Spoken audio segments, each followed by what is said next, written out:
وبه نستعين. أما بعد، فأعوذ بالله من الشيطان الرجيم. بسم الله الرحمن الرحيم. إن الصلاة تنهى عن الفحشاء والمنكر. صدق اللہ العظیم.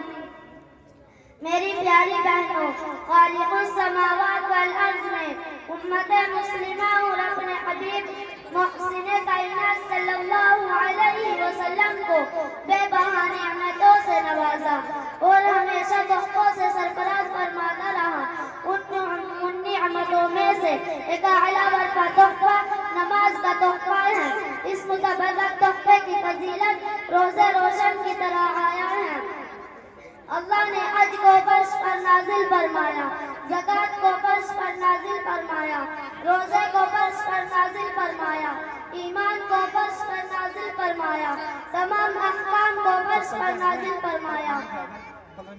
لیکن جب نماز کی باری آئی تو رب کائنات نے اپنے محبوب کو فرمایا کہ ہم آپ کو ایک قیمتی تحفہ دینے والے ہیں.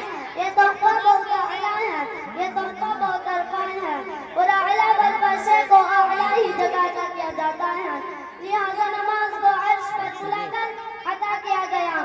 میری پیاری بہنوں، توحید اور ایمان کے بعد انبیاء علیہ السلام نے نماز ہی کو اہمیت دی ہے، نماز کی تلقین کی ہے.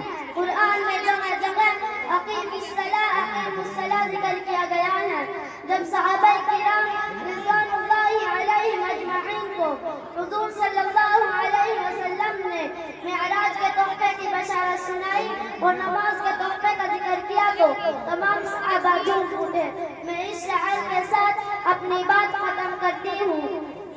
پڑھ نماز پنجگانا، نہ کر کوئی بہانہ، اس میں ہے تیری جنت ورنہ دوزخ ہے تیرا ٹھکانہ. اللہ تعالی ہم سب کو نماز کا پابند بنائے. آمین. وآخر دعوانا ان الحمد للہ رب العالمین.